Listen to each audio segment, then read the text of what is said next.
alinhamento a Washington? Totalmente errado. O Brasil é um país grande. O Brasil precisa apenas aprender a se respeitar.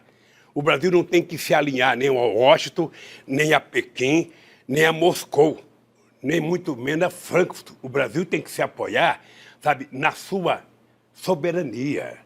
O Brasil é um país que tem 210 milhões de habitantes, o país tem efetivamente, sabe, quase tudo o que precisa, tem um potencial intelectual extraordinário. O que o Brasil precisa é parar de ser mesquinho e tudo que você quer fazer para avançar a sociedade, aparece alguém para dizer, não pode, não tem dinheiro. Você sabe o que eu dizia para o meu pessoal? Gente, é o seguinte, vamos parar de discutir, sabe, que a gente não pode fazer as coisas e vamos discutir quanto custou ao Brasil não fazer as coisas na hora certa. Mas, presidente, hoje a relação entre a dívida pública e o PIB ela é muito alta. A tendência é crescer, porque a economia não cresce. Acha que um cara que virou presidente da República, que tinha o status que eu tinha a nível mundial, que tinha o carinho que eu tinha a nível mundial, iria sujar a minha biografia por um maldito apartamento? Sabe? Acha que eu ia fazer isso? Jogar fora um patrimônio construído? Olha, se essa gente tivesse prova, essa gente me desmascarava. O meu julgamento no TRF4 foi uma farsa montada, sabe, articulada. 4 juízes se sentam numa sala e falam, ó, sentei certo e vou mudar. Agora mesmo no STJ. Até a multa é a mesma.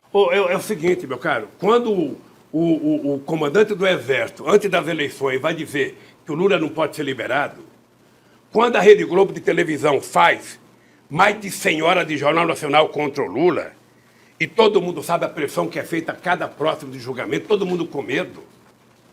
Sabe, então, meu caro, é o seguinte, eu vou brigar pela minha justiça e quero a minha absolvição. A única coisa que me interessa não é ficar em casa. A única coisa que me interessa é a minha inocência. E eu vou brigar por ela até os últimos dias da minha vida. Como que o senhor reagiu quando o senhor soube, teve ciência daquele vazamento, daquele grampo, daquela conversa entre o senhor e a então presidente Dilma? Foi muito engraçado, porque eu acho que quando houve aquele vazamento, ali ficou claro que algo de anormal estava acontecendo no país. E naquele momento, a Lava Jato tinha aprisionado, sabe, o Congresso Nacional, a Câmara, o Senado e as Cortes Superiores. Estava todo mundo com medo. Tá? Porque não é possível que não haja um paradeiro. O Dallagnol, ele ameaçou fazer greve de fome contra a Câmara, ele ameaçou fazer greve de fome contra o Senado, ele ameaçou o procurador da época, o Janot. Mas a sua reação ao grampo? A minha reação ao grampo foi que o Brasil estava fora de controle. O Brasil não tinha mais autoridade.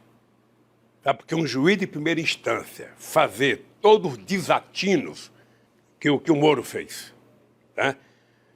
O que ele fez, ele só podia fazer porque ele tinha conquistado uma coisa anterior, que era a unanimidade da imprensa.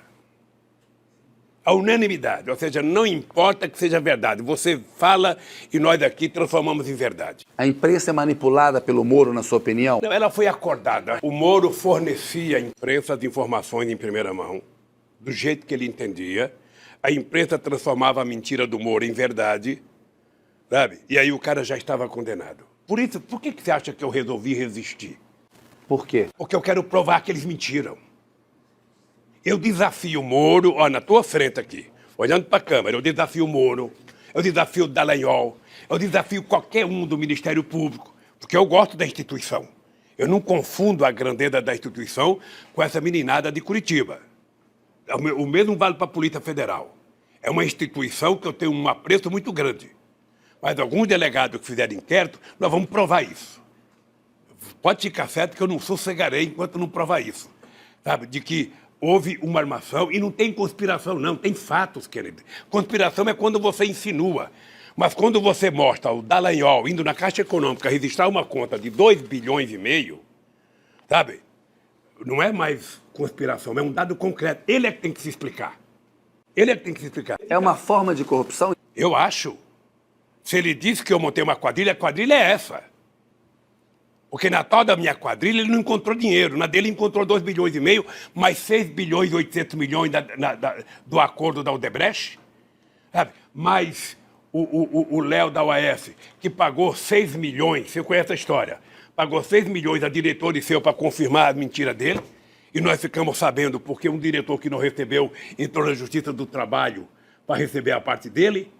Ora, então, meu caro, então, Kennedy, O senhor acha se eu não aproveitar o que eu sou nesse país para tentar colocar a casa em ordem, porque esse país só vai melhorar quando a casa estiver em ordem, quando as pessoas estiverem se respeitando, quando as instituições estiverem funcionando. E aí?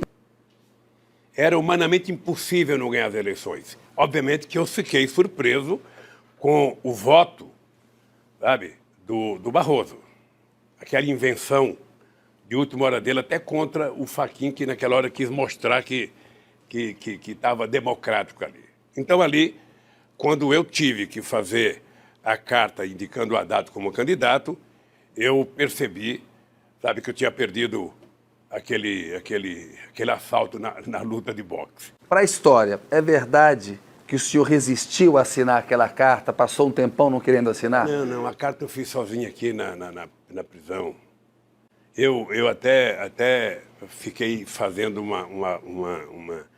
uma brincadeira, dizendo que aquilo era como se eu tivesse, sabe, fosse uma mulher dando a luz e não tivesse ninguém para me ajudar a fazer o parto, sabe, porque eu tinha que assinar aquela carta. Foi uma carta, de um lado, eu tinha certeza que o Haddad faria uma bela campanha, tenho muita confiança no Haddad, acho o Haddad um quadro extraordinário para o Brasil, mas eu achei que eu estava saindo do jogo, porque eu trabalhava com a ideia que a campanha era uma grande oportunidade, sabe, de eu poder me defender e de poder mostrar quem era Moro, quem era Dallagnol.